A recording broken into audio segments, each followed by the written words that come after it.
आइए students, old question paper CBSE 2024 के second question की डिस्कशन करते हैं। Electrons drift with a speed v drift in a conductor with potential difference v across its ends.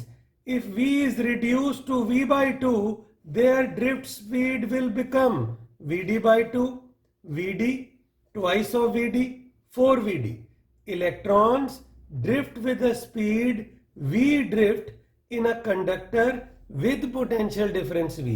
कोई conductor है, potential difference v लगाया गया है, ड्रिफ्ट वेलोसिटी vd है। If v is reduce to v by 2, अगर इस potential difference जो लगाया गया है उसे हाफ कर दिया जाए, उनकी ड्रिफ्ट स्पीड क्या हो जाएगी? हम जानते हैं, अगर हम इस कंडक्टर की बात करें, हम जानते हैं कि अगर हमने कोई पोटेंशियल डिफरेंस कंडक्टर के साथ लगा दिया है, ये एंड हायर पोटेंशियल पे है, ये एंड लोअर पोटेंशियल पे है, और ये अंदर एक इलेक्ट्रिक फील्ड पैदा हो गई है, और इस इलेक्ट्रिक फील्ड के ऑपोजिट ये इलेक्ट्रॉन ड्रिफ्ट वेलोसिटी से चल रहे हैं, और इस ड्रिफ्ट वेलोसिटी का फार्मूला है एक्सेलरेशन इनटू रिलैक्सेशन टाइम। ये जो एक्सेलरेशन है ये हमारे पास है इलेक्ट्रॉन पे लगने वाली फोर्स का magnitude divided by m into tau. ये जो फोर्स है ये है अमाउंट ऑफ इलेक्ट्रॉन का charge into electric field divided by m into tau. Tau relaxation time है, कैपिटल ई इलेक्ट्रिक फील्ड है, small E amount of electric charge है, m electron का मास है, और ये जो अंदर इलेक्ट्रिक फील्ड पैदा हुई है ये लगाया गया potential difference divided by conductor की लेंथ है, तो ये बना E into V by L m into tau. तो ड्रिफ्ट वेलोसिटी लगाए गए पोटेंशियल डिफरेंस के प्रोपोर्शनल है, और अगर आप v को v by 2 करने जा रहे हैं, आप लगाए गए पोटेंशियल डिफरेंस को हाफ करने जा रहे हैं, तो ड्रिफ्ट वेलोसिटी भी हाफ हो जाएगी।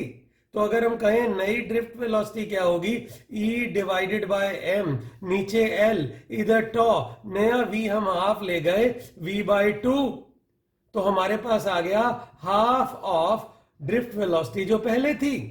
तो हम इस चीज को डिटेल में भी समझा देंगे, लेकिन अब हम ये कहना चाहते हैं कि ड्रिफ्ट वेलोसिटी का फार्मूला है acceleration into relaxation time. Acceleration आ गई इलेक्ट्रॉन पे लगने वाली फोर्स डिवाइडेड बाय इलेक्ट्रॉन का mass into relaxation time. Electron पे लगने वाली फोर्स है, ठीक है, small E into capital E, ये बन गया divided by m into tau. हमने कैपिटल ई इलेक्ट्रिक फील्ड की वैल्यू डाली, लगाया गया potential difference divided by length into tau, तो ये हमारे पास आपकी ड्रिफ्ट वेलोसिटी आ गए। अगर आपने लगाया गया पोटेंशियल डिफरेंस हाफ कर दिया, ड्रिफ्ट वेलोसिटी हाफ हो गई। अगर आप जो पोटेंशियल डिफरेंस लगाएंगे उसे आप हाफ कर देंगे तो इलेक्ट्रिक फील्ड भी हाफ हो जाएगी, इलेक्ट्रिक फील्ड हाफ हो जाएगी, ठीक है, तो एक्सेलरेशन हाफ हो जाएगी, एक्सेलरेशन हाफ हो जाएगी तो ड्रिफ्ट वेलोसिटी हाफ हो जाएगी। आइए, ये हमने एक बोर्ड का क्वेश्चन डिस्कस किया, अब हम थोड़ी सी इसकी रिवीजन भी कर देते हैं कि किस प्रकार से हम ड्रिफ्ट वेलोसिटी को समझते हैं, और हम थोड़ी सी डिटेलिंग इस क्वेश्चन की आपके सामने कर देते हैं। आपको याद होगा इलेक्ट्रिक करंट चैप्टर के अंदर जब हमने टॉपिक को समझाया तो हमने कहा कि ये लीजिए हमारे पास एक मेटेलिक वायर है जिसकी लेंथ L है और क्रॉस सेक्शनल एरिया ये है।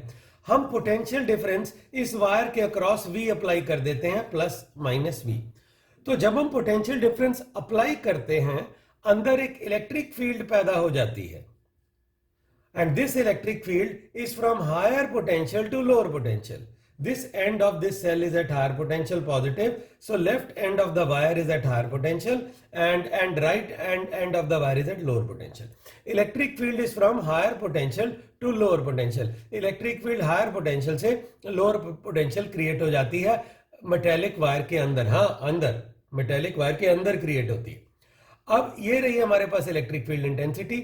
अब जो फ्री चार्जेस हैं वो इस इलेक्ट्रिक फील्ड के कारण फोर्स खाते हैं या उन पे फोर्स लगती है। अगर ये हमारे पास एक इलेक्ट्रॉन है जिस पे चार्ज माइनस ई है, क्योंकि वो नेगेटिवली चार्ज है, उस पे इलेक्ट्रिक फील्ड की ऑपोजिट डायरेक्शन में एक फोर्स लग जाती है। अब ये जो फोर्स हमारे पास है इलेक्ट्रॉन को एक्सेलरेट करती है। जब वो इलेक्ट्रॉन को एक्सेलरेट करती है ये फोर्स, तो इलेक्ट्रॉन अपने अगले कोलिजन से पहले की वेलोसिटी को v1 रखता है। What is v1? The velocity of electron number 1, ठीक है, clear, just before its next collision. तो हम मान लेते हैं this v1 is initial velocity u1 plus acceleration into τ1। आप कहेंगे कि आपने v is u plus at की इक्वेशन कैसे लगा दी? ये इस अजम्पशन पे लगा दी कि इस एक्सेलरेशन का मैग्नीट्यूड कांस्टेंट है। हम जानते हैं UAM uniformly accelerated motion. Uniformly accelerated motion में ये तीन फार्मूले वैलिड होते हैं। v is u plus at, s is ut plus half at square and v square is u square plus 2as।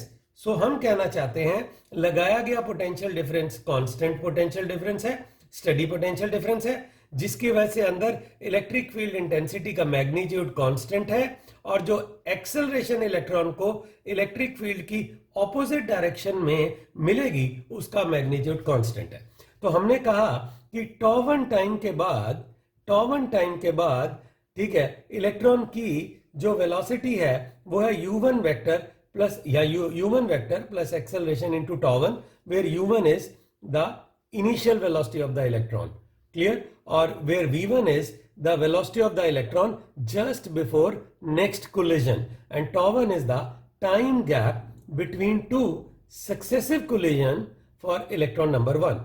Similarly ऐसे दूसरा इलेक्ट्रॉन है तो v2 vector is u2 vector plus acceleration into τ2 and so on. ऐसे अंदर electron n है तो vn vector is un vector plus a into τn।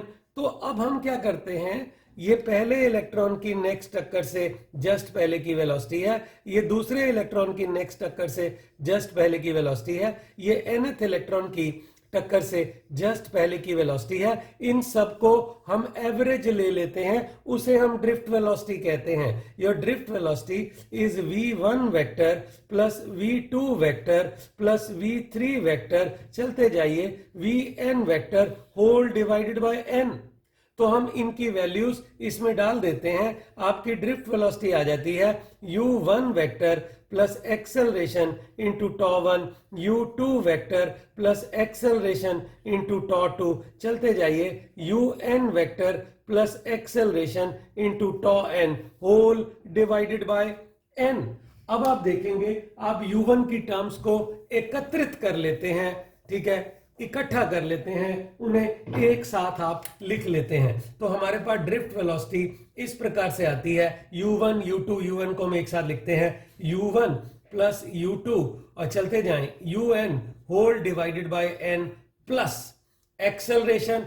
अब जब कॉमन लेंगे ये τ1 τ2 तो एक्सेलरेशन कॉमन लेंगे इस टर्म से इस टर्म से इस टर्म से, तो τ1 τ2 τn सारे अलग हो जाएंगे। तो जगह की कमी है तो मैं इस हिस्से को थोड़ा सा रब कर रहा हूं। तो अब हमारे पास ये हमारे पास आ गया, यहां पर अगर आप गौर करें ये निकल के आ गया τ1 प्लस τ2, चलते जाएं τn whole divided by n। तो अब गौर करने वाली बात ये है, ये हमारे पास u1 u2 un divided by n, इन ये जो वेलोसिटी है ये जीरो है।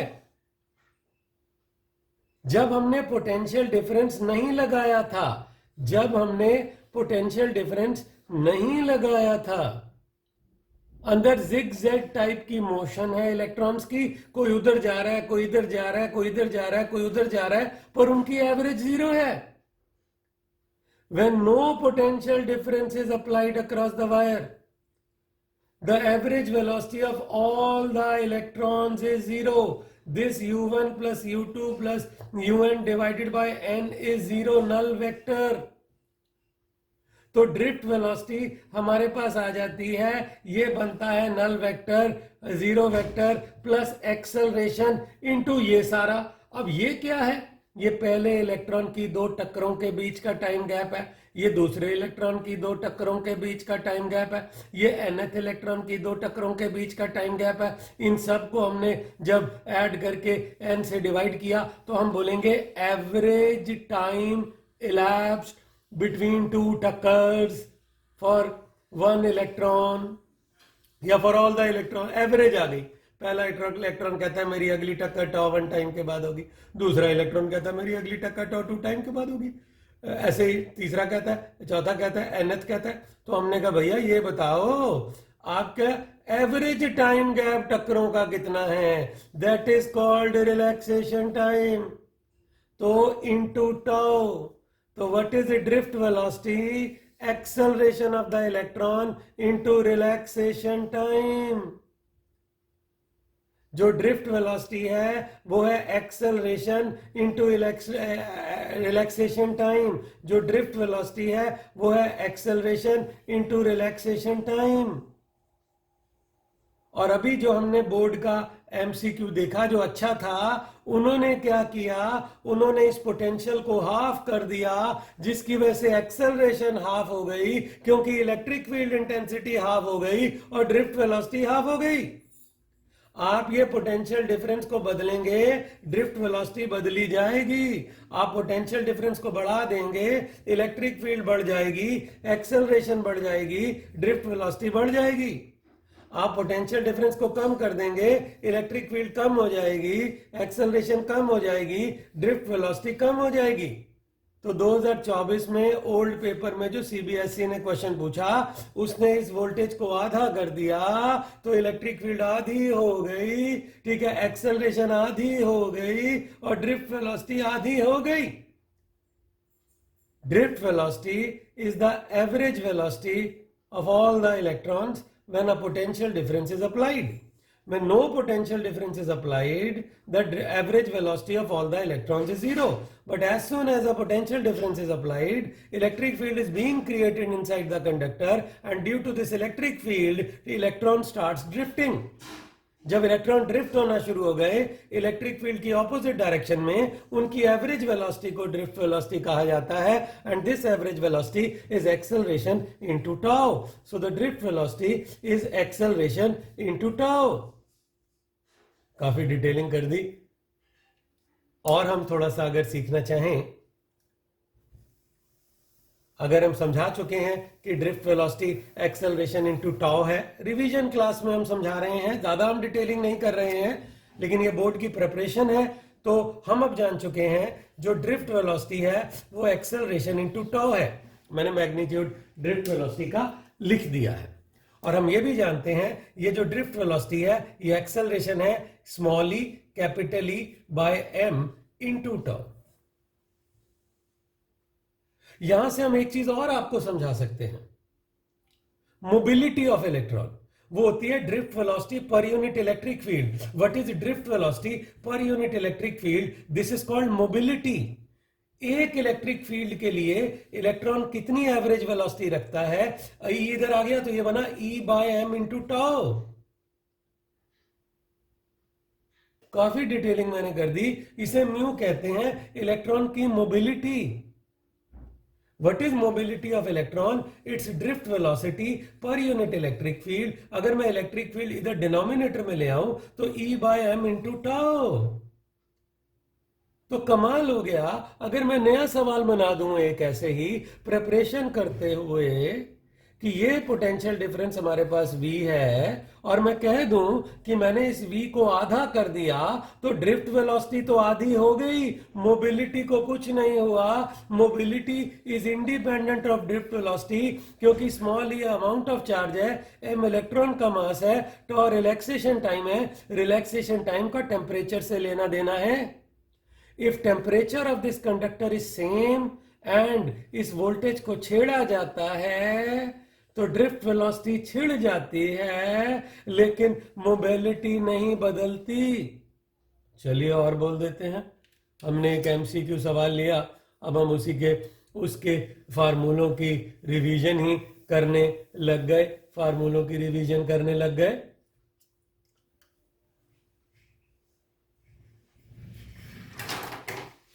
देखिए फिर हम आ गए, हमने कहा ड्रिफ्ट वेलोसिटी हमारे पास एक्सेलरेशन इनटू टाउ है। क्या इसका उपयोग करके, क्या इसका उपयोग करके हम ओम्स लॉ को डिराइव कर सकते हैं? कर सकते हैं। आप ये भी जानते हैं करंट और ड्रिफ्ट वेलोसिटी के बीच का रिलेशनशिप है I is N E A V D. अगर इसकी डेरिवेशन आएगी हम करेंगे, लेकिन अगर आपने वीडी को यहां डाल दिया ओम्स लॉ डिराइव हो गया।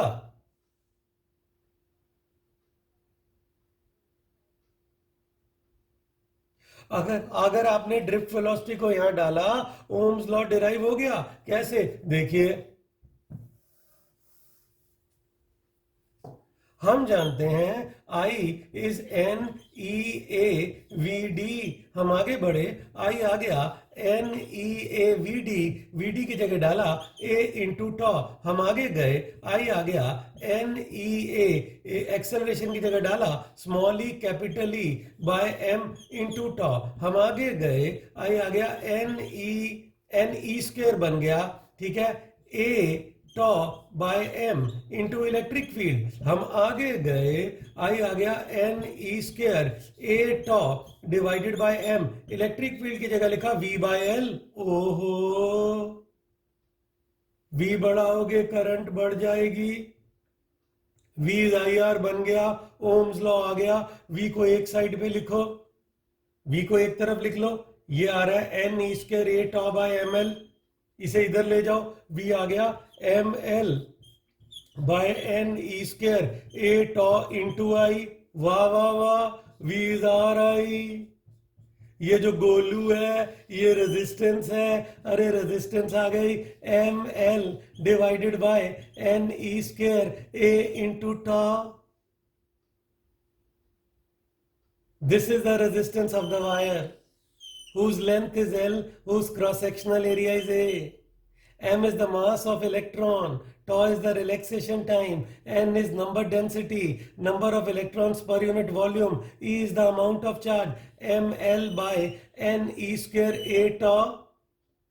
हम फिर से इसको समझा देते हैं। I हमारे पास है N E A V D, I is N E A V D की जगह डाला एक्सेलरेशन इनटू टाउ। आई आ गया एन ई ए, एक्सेलरेशन की जगह डाला small E capital E by M into tau. I आ गया N E square A tau by M electric field. I आ गया this much into potential difference, so more potential difference applied across the wire, more is the amount of current। V को एक side पे ले गए, V is ml by n e square a tau into I। ये गोलू हमारे पास क्या है? R है। What is R? ml by n e square a tau। Length और एरिया को पीछे ले जाओ, R निकल के आ गया m by n e square tau into L into area. L आप इंक्रीज कर सकते हैं, एरिया आप बदल सकते हैं, एरिया को घटा भी सकते हैं, एरिया को बढ़ा भी सकते हैं, पर ये एम इलेक्ट्रॉन का मास है, इसे आप कुछ नहीं कर सकते। एन नंबर डेंसिटी है, गिवन वायर के लिए फिक्स्ड है, ई अमाउंट ऑफ चार्ज है, और गिवन टेम्परेचर के लिए रिलैक्सेशन टाइम फिक्स्ड है। तो जो क्वांटिटीज फिक्स्ड है, जो नहीं बदल सकते हम, ठीक है, उन्हें हमने एक साइड पे कर लिया। इसे रेजिस्टिविटी कहते हैं, रो। R is rho L by A, R is rho L by A। वो बड़ी दूर चले गए, हम तो एक एमसीक्यू समझाने निकले थे, हम तो पूरा चैप्टर ही करने चले गए। इतना काफी है, हमने जो अभी तक समझ लिया है। हमने उस एमसीक्यू में ये वाला फार्मूला अप्लाई किया कि जो ड्रिफ्ट वेलोसिटी है वो एक्सेलरेशन इनटू टाउ है, बस। और ये drift velocity small e by capital m है, जो बन जाता है small e by m. E की जगह हमने लिख दिया आपका v डिवाइडेड बाय एल। तो more potential difference, more electric field, more acceleration, more is the drift velocity. फिर हमने ओम्स लॉ भी डिराइव करा दिया, एक्स्ट्रा टॉपिक रिवाइज करा दिया, R is rho l by where rho is called resistivity. और कोई एमसीक्यू आएगा इलेक्ट्रिक करंट का, फिर कुछ और पूछा जाएगा तो और रिवीजन हम करा देंगे। वीडियो अगर अच्छा लगा है लाइक जरूर करें और ऐसे वीडियोस के लिए चैनल को सब्सक्राइब करें। Thank you.